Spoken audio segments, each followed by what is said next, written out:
small, quiet town called Orchard, Michigan. I live in a beautiful 3-story mansion. Dad is a lawyer who's never home. Mom is going insane. She has a disease where she's losing her mind at a young age. I have 3 siblings, 2 older brothers and an older sister. Beth, my older sister, is in college out of state. My older brothers, Seth and Ian, who are senior twins, get ready to graduate. Me, I'm a junior. My family's super athletic. Well, they are all super athletic. I'm smart. I usually call me the black sheep of the family. My life seems pretty great. I go to a top-notch school, I have a mansion and a loving family. What I'm about to tell you may shock, scare, or make you even cry. My life was great until that fateful day. I walked into school, Lexington High School. The first thing I heard was my best friend Z. He's an only child who lives 2 doors down from me. I've known Z for years. His real name is Lorenzo. We've been through so much that no one would believe. I love him like a brother. Leslie, he screamed as I walked through the front doors of the school. I could smell the tuna salad from the cafeteria. The smell of that mixed with the sweat from Jim. Why are you so late? Z asked me every morning. I walk to school, remember? Oh yeah, I gotta remember to give you a ride to school one of these days. Z got his license a year ago. He has a cherry red Camaro with white racing stripes on it. You can always hear him pulling in and out of anywhere. Z and I had different first hours, so we parted and went our separate ways. I had math first, AP of course, and it was review day, so I didn't pay much attention. All I kept thinking about was the car ride home. Z always took me home, but sadly never to school. I was in the daze till the bell rang. Second hour was boring. The rest of the day seemed to go by really slow. But the last hour of the day, 8th hour, was rather exciting. It had started to rain pretty hard, and all I could do was watch the thunder and lightning instead of paying attention to the teacher. Since I go to a public school, we have always had a problem with gangs. Well, the boys from the gang started to get rowdy in 8th hour. They were upset that I had worn my brother's old gang clothes without realizing it. I had unintentionally grabbed my brother's sweatshirt. My brothers used to be in a gang, but they'd left the gang. I thought they'd get rid of all their clothes, but I guess they forgot one sweatshirt, and that happened to be the one I grabbed. I didn't realize I had their clothes on, and that it had infuriated the gang members. As the bell rang for school to be done for the day, I got word that he forgot that he had dentist appointment, so he left. So I had to walk home by myself in the rain. As I started to walk, I put my hoodie up because the rain was soaking my hair. I got a weird feeling that I was being followed or watched. And before I knew it, the boys from 8th hour class, the gang guys, had ambushed me. They didn't like that I was wearing my brother's gang clothes. They started to hit me with a bat and kick me, knocking me to the ground crying. They said let this be a message to my brothers that no one leaves the gang without consequences. As I was getting beat up, Z was on his way back to school to pick me up. He was running late and forgot to tell me that he was coming back to get me. I was only 2 blocks from school when I was ambushed. He was flying back to the school when he heard someone screaming for help. He didn't know it was me until he pulled the car over. As soon as he saw it was me, he leaped out of the car and ran to help me. He beat up some of the gang members, and most of them just ran away. But by this time, I was passed out from loss of blood. I woke 2 days later in the hospital. I was told Z had been there the whole time. He had just left to go get some food.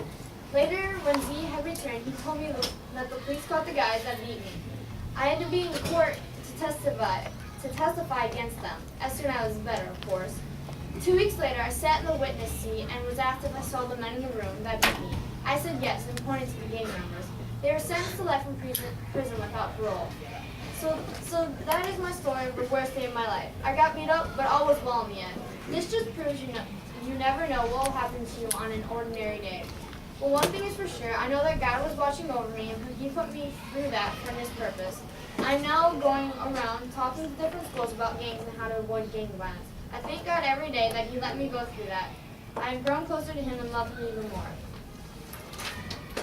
Hey, we're not done. We're not done. Alternate ending number 1. But that was ending number 1. This is Ryan's ending. Go Charles, let's keep this. Ryan, that was Catherine's ending. Now we're going to Ryan's. This is Ryan's ending.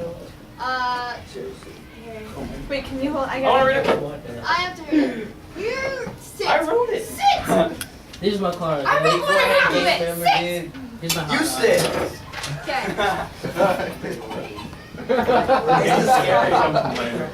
He's go to the lead pipe. You put that in here. Alright. I did?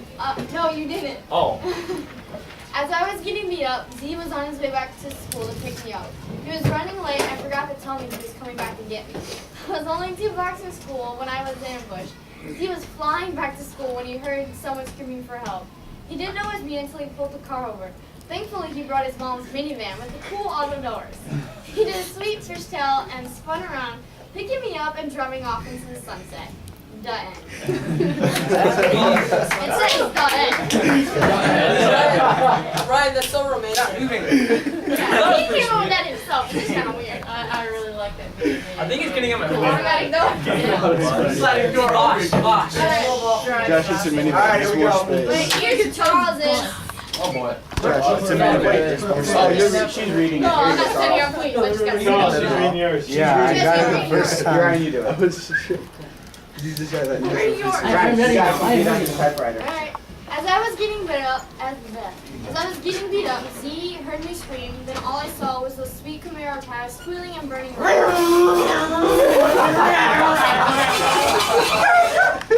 Camaro was shiny indigo. He pushed the ejection button as the car hit 3 gang members. Z popped out and got 2 shotguns out of the back of his shirt and started to fire at the gang members.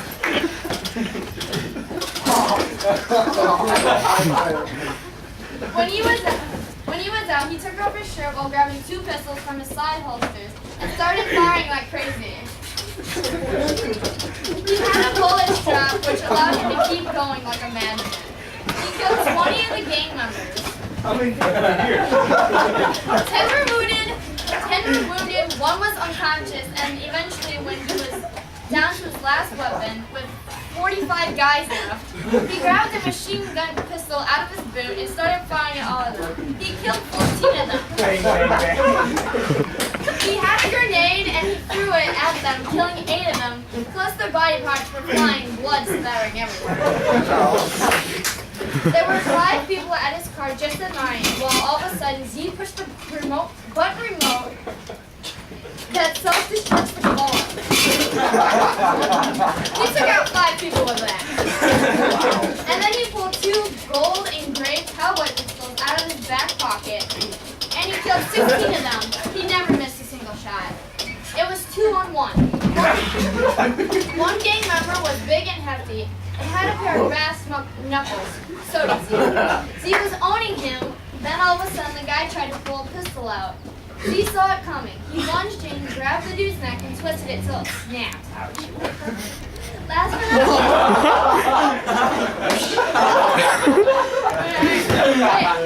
but not least was the leader of the gang.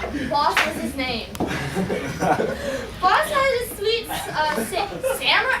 Where did you put that in there? Boss had a sweet samurai sword. He was showing off doing twirls and spin moves. Then Boss started charging, spinning left, then right, then left again.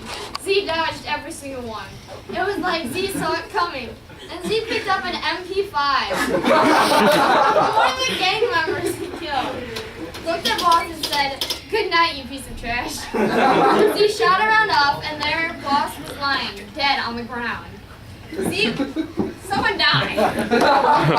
Z walked to him and said, "Scum, you were a waste of my time," and kicked his dead body. Then he held Leslie. She was fine and smoking hot. She was a 99 out of 100. She was blonde, and she jumped into his arms, and then Z whistled. She